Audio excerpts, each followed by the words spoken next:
आज का वरदान किसको याद है? बेफिक्र बादशाह भव पर कैसे सब चिंताओं से मुक्त होकर। तो बाबा ने हम सभी के मस्तक पर श्रेष्ठ भाग्य की लकीरें खींच दी हैं। दिखाई देती हैं सबको? देती हैं? खिंची हुई हैं। हम बाबा के पास जिस क्षण आए, सोया हुआ भाग्य तो जग गया था। अब भाग्य आगे बढ़ा रहे हैं दिनों दिन। मुझे एक बात आज याद आई। सवेरे किसी माता ने कांटेक्ट किया, छोटी सी उसकी समस्या, लेकिन बार बार बोलती थी, भाई जी मैं बहुत परेशान हूँ। मतलब इतनी दुखी होकर बोल रही थी। मंत्र बना लिया था उसने, मैं बहुत परेशान हूँ। मैंने उसको एक ही विधि बताई कि जैसे ये मंत्र तुमने बनाया है, अब से मंत्र बना लो, मैं बहुत बहुत भाग्यवान हूँ। अब ये उसके अंदर जा नहीं रहा था। भाग्यवान हूँ मैंने पूछा ज्ञान लिया है? 2.5 साल से लिया है। मुरली सुनती हो? हाँ। तो फिर मैंने उसे थोड़ा सा कन्विंस किया, तुम बहुत बहुत भाग्यवान हो। और ये सच है कि अगर मनुष्य इस स्मृति में रहने लगे, मैं पद्मा पदम भाग्यवान हूँ, तो अनेक समस्याएं खत्म होने लगेंगी। परेशान क्यों है मनुष्य? परेशानियां ज़्यादा नहीं हैं। क्या है ज़्यादा? सुरेश भाई, दोनों सुरेश हैं। सोचते ज़्यादा हैं। बात छोटी सी होती है, लड़का पढ़ता नहीं है ठीक से। परेशानी ज़्यादा है सोच सोच कर। इसलिए हमें अपने सोच को ठीक करने के लिए मुरलियों की इन सब बातों पर बहुत ध्यान देना चाहिए। तो आज हम चर्चा करेंगे, सभी इस चर्चा में हिस्सा लेंगे। कौन कौन सा भाग्य हमें प्राप्त है, कौन कौन सा भाग्य मिलने जा रहा है। क्या पूरे ही कल्प हम बहुत भाग्यवान रहे हैं? माताओं का क्या विचार है? पूरे कल्प हम बहुत बहुत भाग्यवान रहे हैं? भाग्यवान मनुष्य की पहचान। अब देखो, किसी व्यक्ति को बहुत लोग कहेंगे बड़ा भाग्यवान है।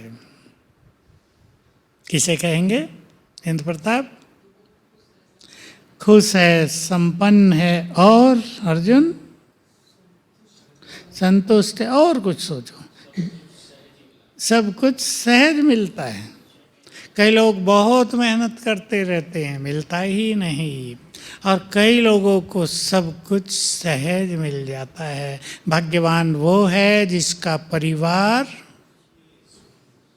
सुखी है, बच्चे चरित्रवान हैं। है या नहीं? धन भी बहुत हो, पद पोजीशन भी बहुत हो, लेकिन बच्चों का हाल बिगड़ा हुआ हो। मिलते हैं ऐसे अच्छे अच्छे लोग मुझे, अच्छी अच्छी पोस्ट पर। एक ही बच्चा है, बुरे संग में है, बेचारे माँ बाप भी खुश नहीं रहते, दोनों की बड़ी बड़ी पोस्ट हैं। तो ये श्रेष्ठ भाग्य की पहचान है। अब चिंतन करेंगे, हमें सबसे पहला और सबसे बड़ा भाग्य कौन सा मिला? भगवान। भगवान सोच के तो देखें, हमें सहज मिल गया ना, रोज मिलता है, खर्च नहीं करना पड़ा, मेहनत नहीं करनी पड़ी। हमने देखा, मैं अभी नॉर्थ की तरफ था, लौकिक की तरफ, बता रहे थे वहाँ की भी एक इष्ट देवी है जैसे यहाँ की अम्बा जी है। तो कहा एक माता लेटते हुए सीधा लेट के पलटी लेते हुए वहाँ पहुँचने वाली है। शरीर भी छिलता है उसका, लोग उसके साथ हैं। देखो, और वहाँ तो हिमालय में है, थोड़ा सा ऊपर है, कटीली जगह है, पथरीली जगह है, बरसात हो रही है, कीचड़ है, उससे वो ऐसे जा रही है। और हमें कैसे मिला? घर बैठे मिला। मिलने वाले के पास हमें नहीं जाना पड़ा, वो स्वयं हमारे पास आ गया। मुझे आज याद आ रहा था, वो भी तो सोचता है जो मेरे थे वो मुझे मिल गए। जैसे हम सोचते हैं वो हमें मिल गया, वो भी तो सोचता है जो मेरे थे वो मुझे मिल गए। हमारा ये परिवार कोई साधारण छोटी मोटी आत्माओं का परिवार नहीं है, इष्ट देव देवियों का परिवार। सोच के देखें कैसा सुंदर समय आया है जब सभी इष्ट देव देवियां द्वापर युग से जिनकी मान्यता, गायन, कीर्तन, पूजन रहा है, मंदिर बने हैं, वे सब इकट्ठे हुए हैं। उन्हें उन्हें देवत्व प्रदान करने के लिए, उन्हें उनमें शक्तियां भरने के लिए, संपूर्ण प्योर बनाने के लिए आ गया है ना सुप्रीम। तो पहला भाग्य जो किसी को नहीं मिलता, द्वापुर से किसी को क्षणिक दर्शन तो हुए होंगे, साक्षात्कार करा देता है बाबा, वो भी ज्योति का साक्षात्कार, उससे तो भक्तों को संतुष्टि नहीं होती। किसी को विष्णु के हुए, महादेव के हुए, फिर श्री कृष्ण के, राम के, और फिर अनेक शिव शक्तियों के, ये सब होते रहे। हमारा डायरेक्ट कनेक्शन हो गया है, केवल वो हमें मिला ही नहीं, जोड़ो एक शब्द और, हमारा होकर हमें मिल रहा है, हमारे जीवन में समा गया है वो। समझ रही बहनें सभी? मिला नहीं, केवल ये नहीं दर्शन दिए और लोप, हम खुश हो गए, भगवान को देख लिया।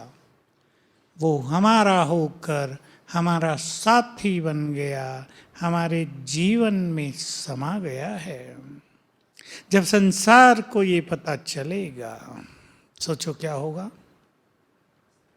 लोग सब जगह जाना छोड़कर आपके ही चरणों में लेट जाएंगे, आपके चरण धो के पीने लगेंगे सचमुच।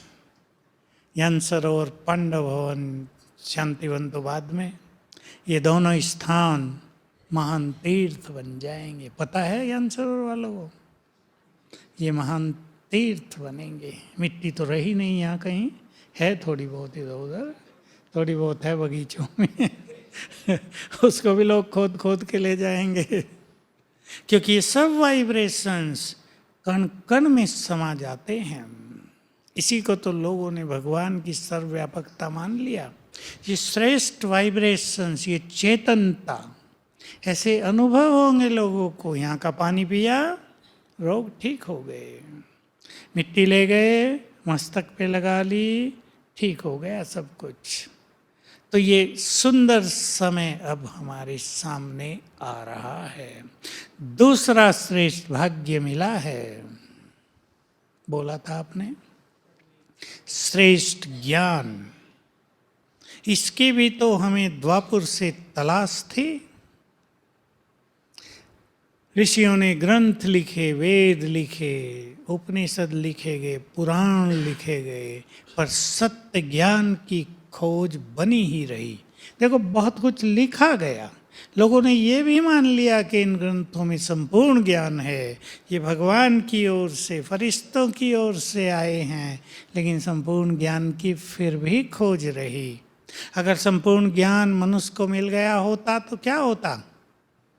एक तो खोज न होती, रोज ये गायन न होता, मुझे अंधकार से प्रकाश की ओर ले चलो, मुझे असत्य से सत्य की ओर ले चलो, मुझे ज्ञान का तीसरा नेत्र प्रदान करो, हे प्रभु मुझे राह दिखाओ, ये सब ना होता।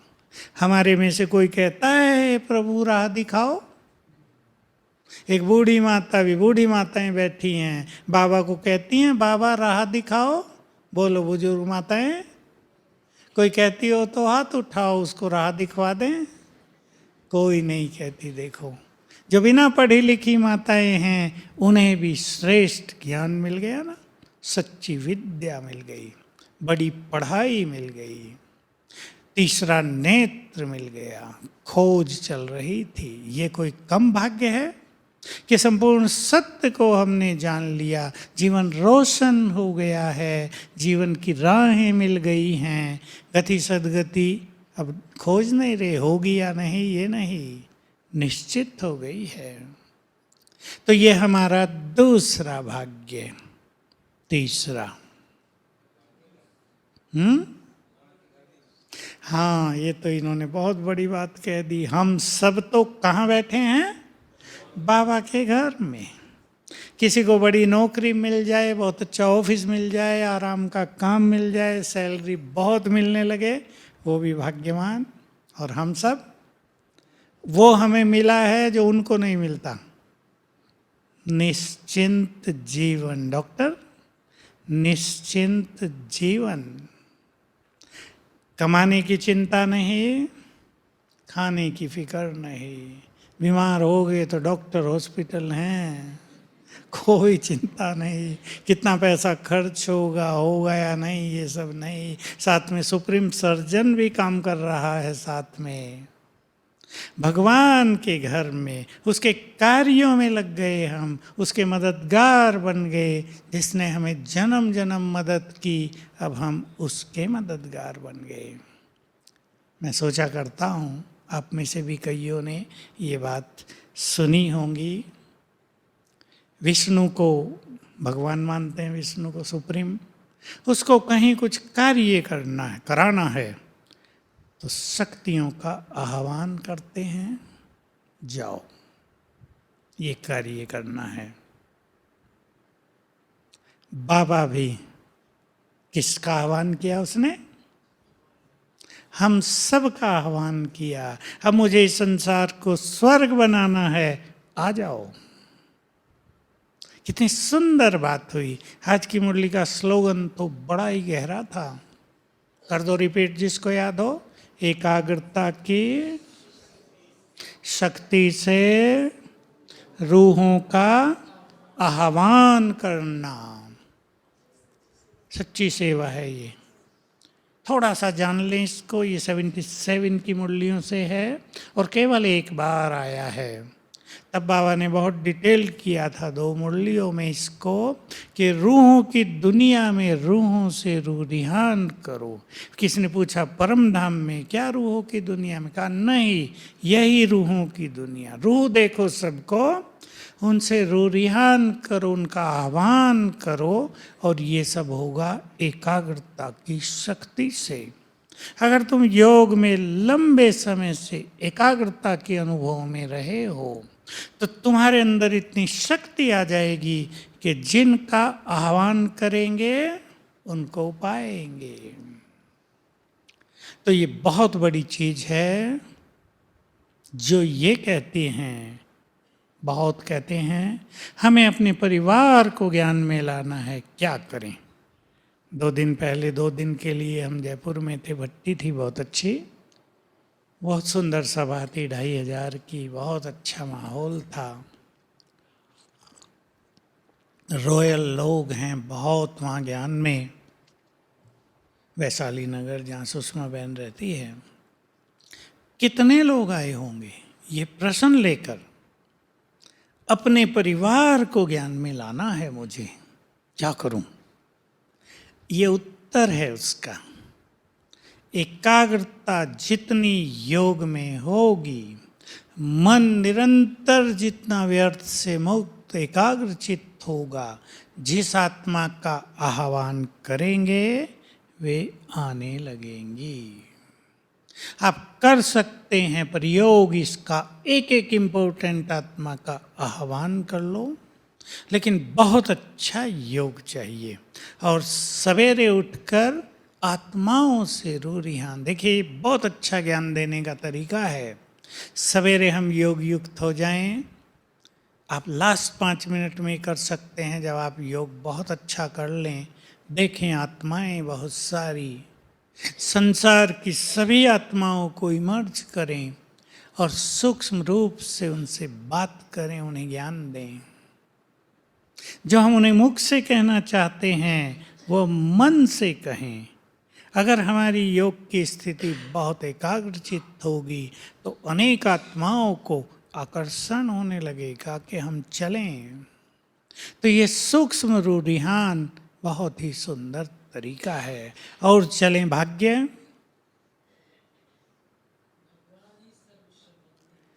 भगवान हमारा सर्व संबंधी बन गया और हमारे लिए क्या लाया? एक तो भविष्य की स्वर्ग की सौगात। बाबा कहते थे हथेली पर तुम्हारे लिए स्वर्ग लेकर आया हूँ। सिंधी में बोलते हैं तिरी पर स्वर्ग, हथेली पर स्वर्ग लाया हूँ। और इस समय सर्व खजाने और वरदान, सिद्धियाँ और शक्तियाँ सब कुछ हमारे लिए लेकर आए हैं। उन्होंने कह दिया मेरा सब कुछ तुम बच्चों के लिए है। ये बहुत बड़ा भाग्य हो गया ना हमारा, वरदान मिल रहे हैं। रोज सवेरे क्या होता है हमारा? प्रभु मिलन उठते ही। कुछ लोग हमारे यहाँ भी आते हैं, एक एक दिन आते हैं ना बाहर से, हम उन्हें देखते हैं बैठे रहते हैं, बेचारे क्या कर रहे, क्या बात कर रहे हैं। मैं सोच रहा था कल, देखो इन लोगों के जीवन का कोई लक्ष्य नहीं है, बस बात कर रहे घंटों ऐसे ही बिना लक्ष्य के, मोबाइल पे लगे हुए हैं बिना लक्ष्य के। बाबा ने हम सबको कितना सुंदर लक्ष्य दे दिया है, योग अभ्यास कितना सुंदर सिखा दिया है। इसके द्वारा तुम अपने भाग्य को श्रेष्ठ बनाते चलो। हमें सोचना है, थोड़ा सा चिंतन करेंगे। भाग्य बहुत हैं हमारे पास। सवेरे भगवान की मुरली सुनते हैं, सवेरे उससे वरदान लेते हैं, प्रभु मिलन का सुख लेते हैं या नहीं?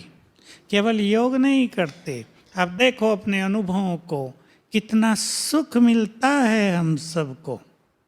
अब किसी ने आधा घंटा योग किया, किसी ने 1 घंटा, पौना घंटा, आत्मा सुखी हुई ना।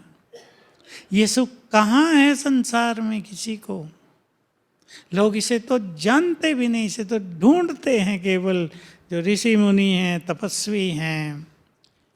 तो बहुत भाग्यवान हैं हम सभी आत्माएं। आँख खुलते ही भगवान मिलते हैं, सोते हैं तो भगवान सुलाते हैं। याद है, मैं वो बात बहुत सुनाया करता था, प्रभु पालना में पल रहे हो। भगवान ही सवेरे उठाने आते हैं, फिर पढ़ाने आते हैं, फिर ब्रह्मा भोजन खिलाते हैं, रात को सुलाने आते हैं। कोई बच्चा दुखों में आंसू बहाता है तो आंसू पोंछने आते हैं। शुरू में कई बार दादियाँ बाबा से पूछा करती थी, सारा दिन वतन में आप क्या करते हो? मुरली में भी उत्तर है, आ गया शायद संडे की मुरली में। तो बाबा ने कहा, कितनी बार तुम मुझे बुलाते हो और कितने बच्चे बुलाते हैं, तो मैं तो आता ही रहता हूँ। देखो भगवान को भी कितनी भाग दौड़ करनी पड़ती होगी। बिजी है ना, सबसे ज़्यादा बिजी। लाखों आत्माएं बुला रही हैं, बाबा आ जाओ, खाने पर भी, बनाने पर भी, ऑफिस में भी, चलते फिरते भी, बाबा आ जाओ, और आ जाता है। तो बाबा ने कहा अगर दुनिया वाले ये सुने तो कहेंगे भगवान इनके लिए खाली बैठा है क्या? और ये बहुत ही नशे की बात बाबा ने कही थी। तो उन्हें कह दो इस समय भगवान हमारे लिए खाली ही बैठा है। कितना बड़ा भाग्य है। राजस्थान की चीफ मिनिस्टर आपको कह दे, आपके स्टेट का चीफ मिनिस्टर, ये मेरा प्राइवेट फ़ोन नंबर है, जब भी कोई काम पड़ जाए रात दिन 24 घंटे, बस फोन कर देना, पहले तुम्हारा काम होगा। बोलो कैसा रहेगा दीपक? नशे से चलेंगे, चाल भी बदल जाएगी और सबको बताएंगे भी, चीफ मिनिस्टर ने ऐसा बोल दिया है हमें। लोग भी काम कराने आने लगेंगे, हमारा भी करा दो थोड़ा थोड़ा। भगवान से डायरेक्ट कांटेक्ट। बाबा कहा करते थे, उन दिनों टेलीफोन नहीं थे, ये एसटीडी लाइन नहीं थी, तो आबू से और संगम भवन तक हम लोगों ने एक लाइन ली थी, उसको कहते थे हॉट लाइन। घुमाएंगे 3-4 बार और सीधा डायल होगा, देर नहीं लगती थी, उसको हॉट लाइन कहते थे। तो बाबा कहते थे तुम्हारा भगवान से हॉट लाइन का कनेक्शन है, मिलाओ, कनेक्ट हो गए, जो चाहे बात करो, जैसी चाहे रूरिहान कर लो, जिस तरह की चाहे मदद ले लो, सब कुछ अपने अनुकूल बना सकते हो।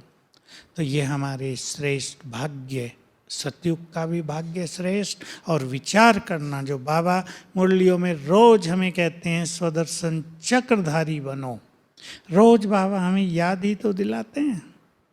हमें महसूस होता है कि पूरा कल्प ही हम बहुत भाग्यवान रहे हैं।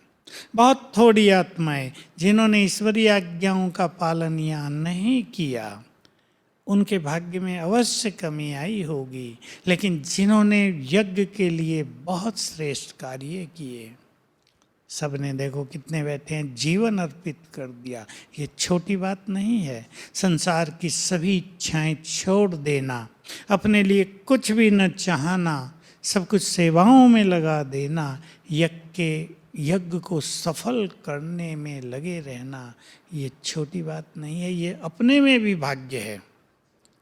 तो पूरा कल्प हम बहुत भाग्यवान रहे हैं। अब थोड़ा सा चिंतन कर लें, हमें अपने भाग्य को सर्वश्रेष्ठ बनाना है, क्या क्या करें? बोलो मेजर साहब। भाग्य को सर्वश्रेष्ठ बनाना है। किसी भी जन्म में भाग्य की कमी न रहे। सूक्ष्म चीजें हैं। बाबा ने एक बार सर्व खजाने गिनाए थे और थोड़ा थोड़ा बताया था कि ये खजाना भरपूर होगा तो ये मिलेगा, ये भरपूर होगा तो ये मिलेगा। जैसे तुमने अगर बहुतों की दुआएं इकट्ठी की हैं, दुआएं दी भी हैं और ली भी हैं, तो भक्ति में तुम्हारे चित्रों से सबको दुआएं मिलती रहेंगी। तुमने यदि सर्व शक्तियां जमा की हैं तो अनेक बार सत्ता मिलेगी। सत्ता समझ गए, राज्य मिलेगा। अगर तुमने अपने को गुणवान बनाया है तो जन्म जन्म संबंधों में सुख मिलेगा। अगर एक के प्यार में स्वयं को मगन किया है तो जन्म जन्म संबंधों में प्यार मिलेगा। ये बड़ी सूक्ष्म गति है। तो पहला भाग्य हमारा बनता है रोज सवेरे, और सभी सेवाधारी भी जो भाई बहनें आए हैं, कल से अच्छा अभ्यास करेंगे। सूक्ष्म लोक में जाकर बाबा की दृष्टि लेंगे, अभ्यास करेंगे। बाबा ने अपना हाथ मेरे सिर पर रख दिया और स्मृति दिलाई, बच्चे तुम पद्मा पदम भाग्यशाली हो। भाग्य जगेगा, स्मृतियों से भाग्य जगता है। एक बहुत सूक्ष्म बात आप सुन लें, बहुत पहले की है। संकल्प की एनर्जी ही भाग्य की एनर्जी है। बड़ी सूक्ष्म बात है। तब तो हमारी भी समझ में नहीं आई थी, हमने अंडरलाइन जरूर कर दी थी ये लाइन और अलग से लिख ली थी कि इसके रहस्य को तो जानना है। हम पूछा भी करते थे, लेकिन शायद किसी को भी पता नहीं था तब। जितनी संकल्प की शक्ति हम जमा करेंगे, उतना ही भाग्य श्रेष्ठ बनता जाएगा। एक सूक्ष्म चीज पे सभी ध्यान दें।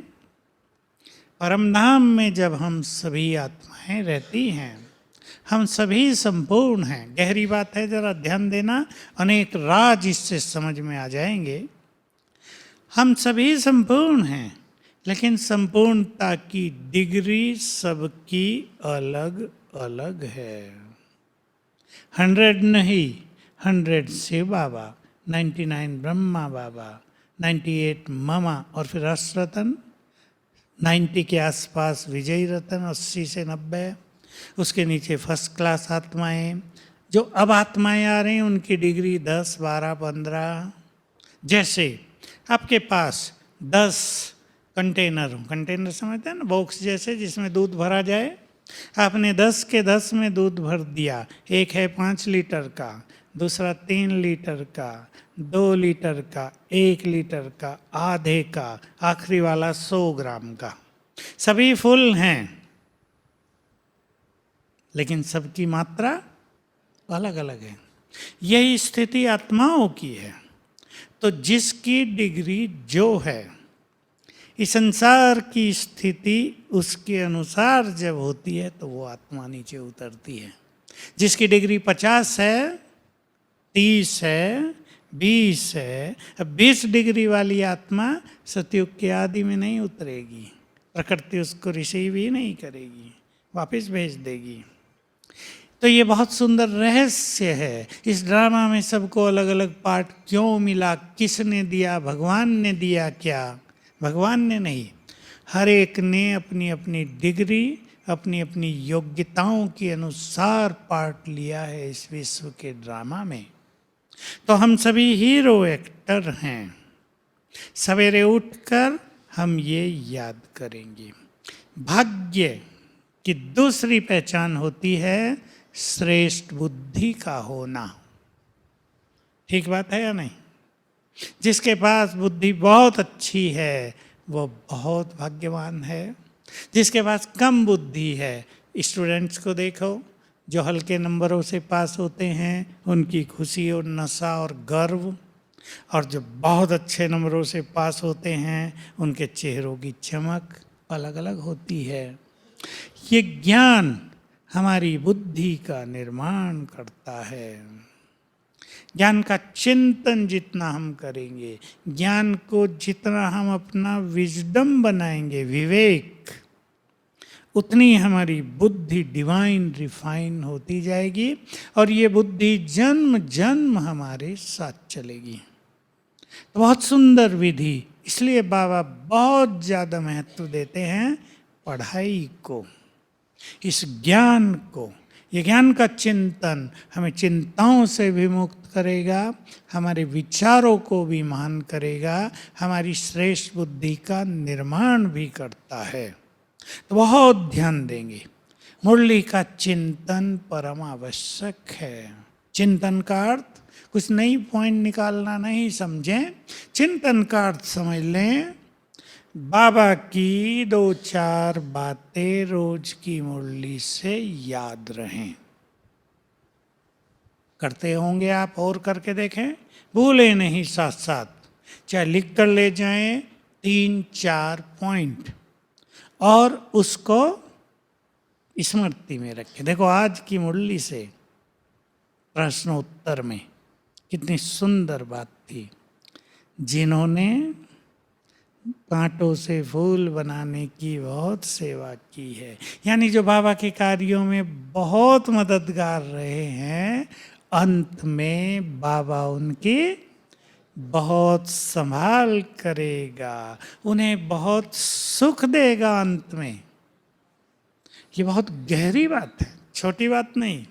एक और संसार में हाहाकार बाबा की मुरली में आ रहा है, ये धरा कब्रस्तान बन जाएगी।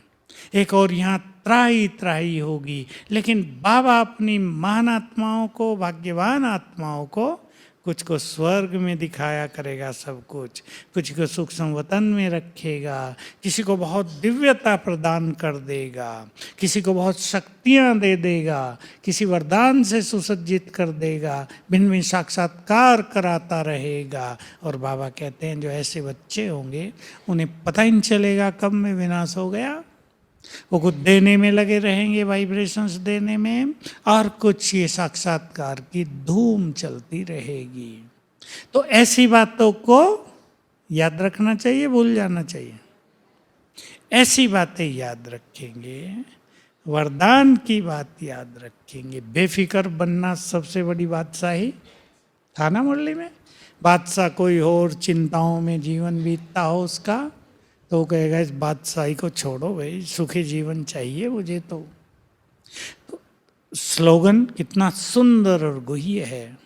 ऐसी 3-4 बातें रोज याद रखेंगे, स्वतः ही उस पे बुद्धि चलती रहेगी।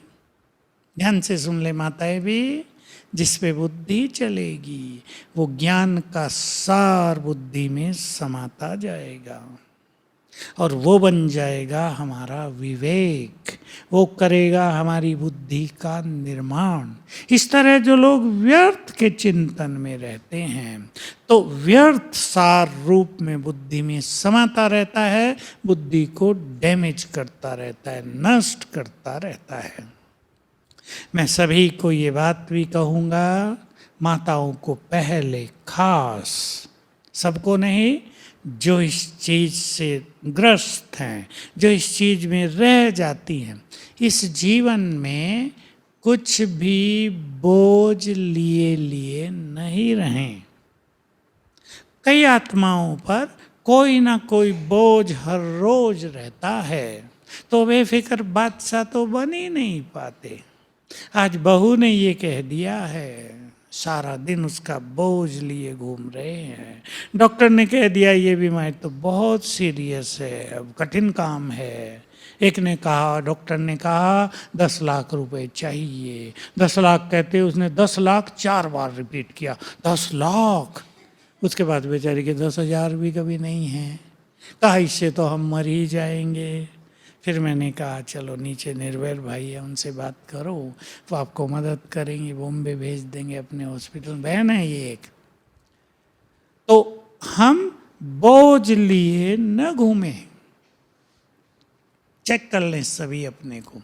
दिमाग पर कोई प्रेशर, कोई दबाव, किसी के शब्द बार बार गूंज रहे हों दिमाग में, भगवान के शब्द सारे भूल जाते हों, ऐसी जीवन की यात्रा ना हो।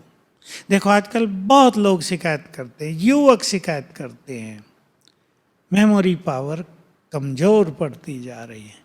सीधी सी बात है, दिमाग पर प्रेशर है, बहुत सारी लेयर्स डाल दी हैं गंदगी की, तो दबाव में अच्छी बातें तो भूलेंगी ही। इसलिए उसका सुंदर तरीका है, बाबा की 3-4 बातें याद रखें तो दबाव भी खत्म रहेगा और मेमोरी फ्रेश रहेगी, स्मरण शक्ति, याददाश्त बहुत अच्छी रहेगी। तो माताएं भी सेवाओं में आई हैं, भाग्य बनता है इससे। भाई बहनें जो सेवाओं में, हाथ उठाना जरा, सेवाओं में आए हैं, बहुत भाग्य बनता है इससे।